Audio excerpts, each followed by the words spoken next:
अस्सलाम वालेकुम दोस्तों। तो दोस्तों इस वीडियो में मैं आपको बताऊंगा कि अगर आप पाकिस्तानी हैं और बांग्लादेश जाना चाहते हैं तो किस तरह से वीज़ा ले सकते हैं।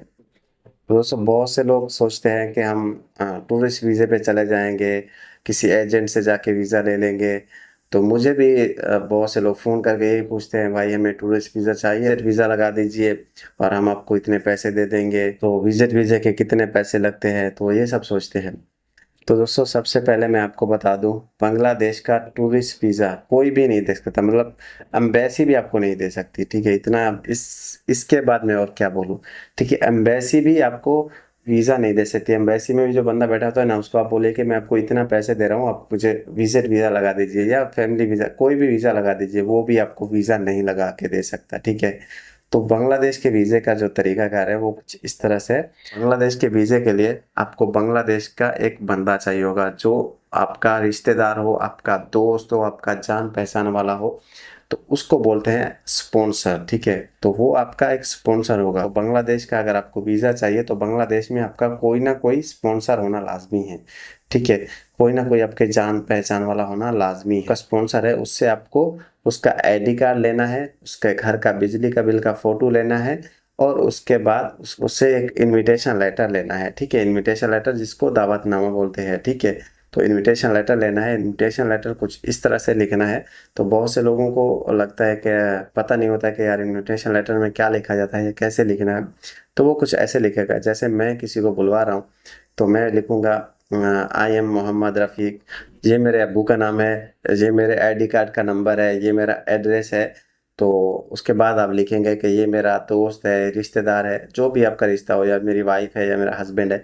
तो नाम जैसे उसके पासपोर्ट पे लिखा हो वैसे ये उसका नाम है, ये उसका पासपोर्ट नंबर है, ये उसका ठिकाना है, वो पाकिस्तानी है। ठीक है, तो वो बांग्लादेश आना चाहता है और मैं उसको जो है ना इनवाइट करते हूँ, उसकी सारी जिम्मेदारी, उसका सब कुछ, उसकी सारी जिम्मेदारी मैं लेता हूँ। तो इस तरह से एक इनविटेशन लेटर लिखा जाता है और वो भी स्टाम्प पेपर पे। ठीक है, तो ये आपको चाहिए, ये तीन चीजें आपको चाहिए बांग्लादेश से। ठीक है, ये टूरिस्ट वीजे के लिए आपका आईडी कार्ड, आपका पासपोर्ट, आपका बिजली का बिल का फोटो और आपका खुद का एक वाइट बैकग्राउंड फोटो इस तरह से होता है जो आपके वीजे पे लगेगा। ठीक है, ये लगेगा, आपका बिजली का बिल का फोटो लगेगा। बिजली का बिल जो है ना वो किसी के भी नाम पे हो। ठीक है, ये नहीं है कि आपके अपने नाम पे हो, आपके अब्बू के नाम पे हो।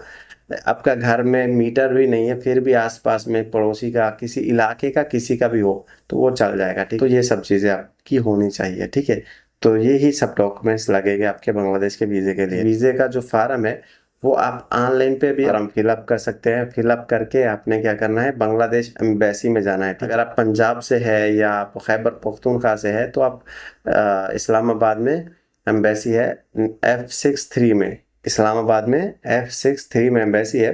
तो वहाँ पे जाके आप जो है ना अपने डॉक्यूमेंट्स जमा करवा सकते हैं एम्बेसी में। और अगर आप सिंध से है या बलूचिस्तान से है तो आप कराची में जाके सब जो डॉक्यूमेंट्स है जाके आप जमा करवा सकते हैं। ठीक है, या आप जहाँ पे भी रहते हैं, जहाँ पे आपके आसपास में जो भी एम्बेसी है, आप कहीं से भी हैं, आपके आसपास में जो भी एम्बेसी है, आप वहाँ पे जाके ये सब डॉक्यूमेंट्स वहाँ पे जमा करवा सकते हैं। ठीक है, तो एम्बेसी का जो टाइम है वो होता है 10 से 11 बजे का। ठीक है, 10 बजे से 11 बजे तक आपको, 10 से 11 बजे तक आपको काउंटर में पहुँचना है।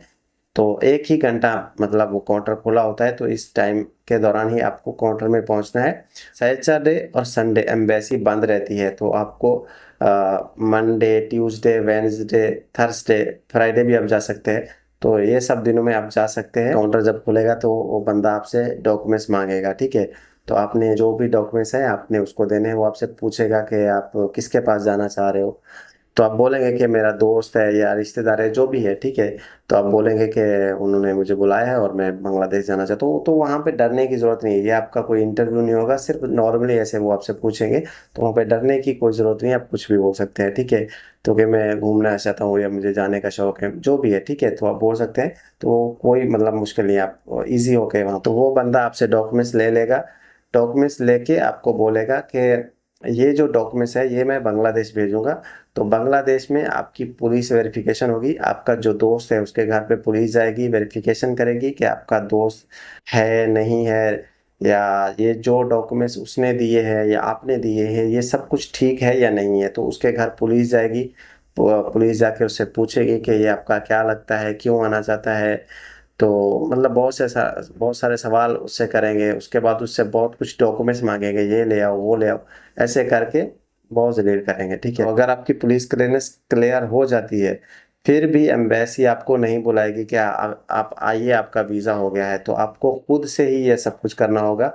आप खुद से ही अपने डॉक्यूमेंट्स, आपके कहाँ जा रहे हैं, अभी कहाँ तक पहुँचे हैं, काम हुआ नहीं, मतलब आपकी पुलिस वेरिफिकेशन क्लियर हुई नहीं हुई, क्या हुआ, तो आप अपने डॉक्यूमेंट्स के पीछे लगे ही रहिए। जब आपके डॉक्यूमेंट्स वगैरह सब कुछ वहाँ से क्लियर हो जाए, तो पुलिस क्लियरेंस का एक डॉक्यूमेंट्स होता है, एक लेटर होता है, ठीक है, वो लेके आपने एम्बेसी जाना है। उससे पहले आपने एम्बेसी के चक्कर नहीं लगाने। मैं भी ऐसे पहले जाता था रोजाना एम्बेसी, जाना आना जाना के भाई कब वीज़ा आएगा, कब मिलेगा, क्या हुआ, मेरे वीज़े का स्टेटस क्या है, वो कुछ भी नहीं बोलेंगे, वो कुछ भी नहीं बोलेंगे, ठीक है। तो इसलिए आप अपने आप से खुद से ही ये सब कुछ करिए। वो जो पुलिस क्लियरेंस का एक लेटर होगा, वो जब आप लेके जाएंगे एम्बेसी में, तो फिर वो लेटर देख के एम्बेसी वाला आपको वीज़ा देगा, ठीक है। फिर आपको बोलेगा ठीक है आपका वीज़ा आ गया है, आप पासपोर्ट दे दीजिए।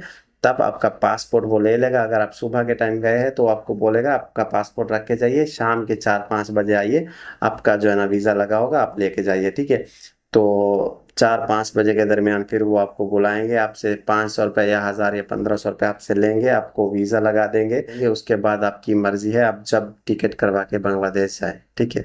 तो बस ये सब डॉक्यूमेंट्स आपके लगेंगे विजिट वीज़े के लिए। तो दोस्तों इसमें एक चीज़ मैं आपको और भी बता दूं, सेम यही तरीका है, जैसे ये आपने विजिट वीज़ा लिया है, सेम यही तरीका है फैमिली वीज़े का, ठीक है। फैमिली वीज़े का भी यही तरीका है, लेकिन एक चीज़ सिर्फ आपको चाहिए होगी, फैमिली वीज़े के लिए आपको निकाहनामा चाहिए होगा, ठीक है।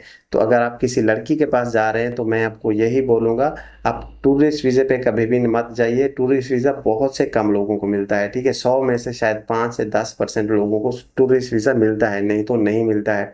तो आप फैमिली वीज़ा अप्लाई करिए, और उसके लिए आपको बांग्लादेश का निकाहनामा होना लाजमी है।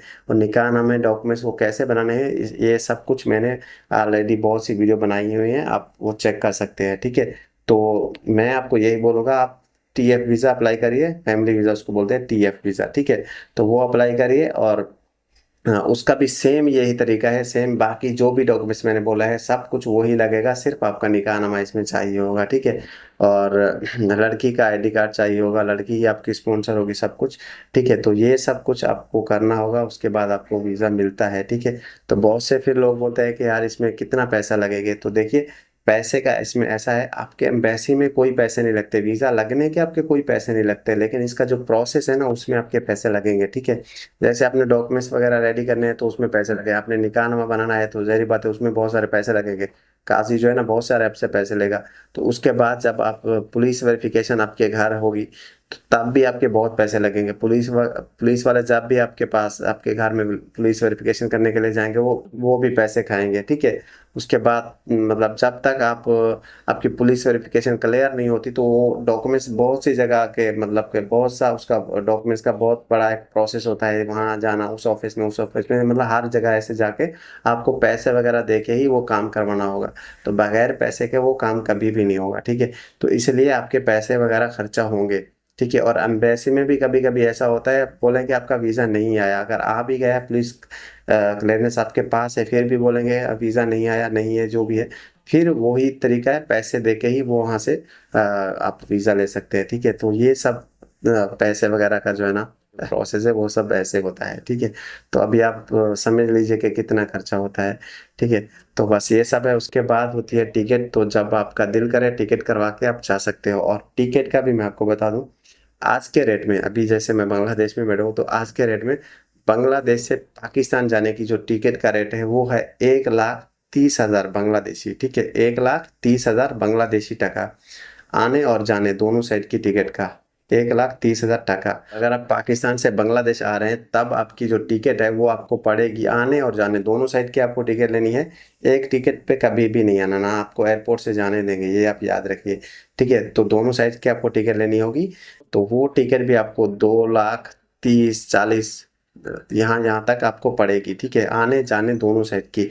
लेकिन जब आप बांग्लादेश जाते हैं, अगर आपका फैमिली वीज़ा है, आपने रहना है, तो आप टिकट कैंसिल करवा के पैसे कुछ ना कुछ वापस ले सकते हैं। ठीक है, तो दोस्तों ये सब तरीका है, मैंने आपको A to Z सब कुछ बता दिया है कि कभी भी किसी ट्रैवल एजेंट पे यकीन नहीं करेगा, कभी किसी ट्रैवल एजेंट के पास नहीं जाइएगा कि हमें बांग्लादेश का वीज़ा लगा दो। कभी भी कोई ट्रैवल एजेंट बांग्लादेश का वीज़ा नहीं लगा के दे सकता है, एम्बेसी वाला बंदा भी नहीं लगा के दे सकता है जब तक उसको क्लियरेंस लेटर नहीं मिलता है। ठीक है, बांग्लादेश से क्लियरेंस लेटर होगा तब ही बांग्लादेश एम्बेसी वाला आपको वीज़ा लगा के दे सकता है, नहीं लगा सकता। ठीक है, तो इसलिए मैं आपको यही बोलूँगा, आप अपने डॉक्यूमेंट सबसे खुद रेडी करिए, ये सब कुछ लगता है। अगर आपको ये सब डॉक्यूमेंट्स करना नहीं आ रही है, आपको प्रोसेस समझ नहीं आ रहा है, फिर आप मुझसे रब्ता कर सकते हो, ये मेरा व्हाट्सएप नंबर है। जो कुछ भी मैं आपकी हेल्प कर सकता हूँ मैं ज़रूर करूँगा, इंशाल्लाह आपको वीज़ा करवा के ही दूंगा। तो थैंक यू, बहुत शुक्रिया। अगर आपने चैनल सब्सक्राइब नहीं किया तो प्लीज़ चैनल को सब्सक्राइब कर दीजिए।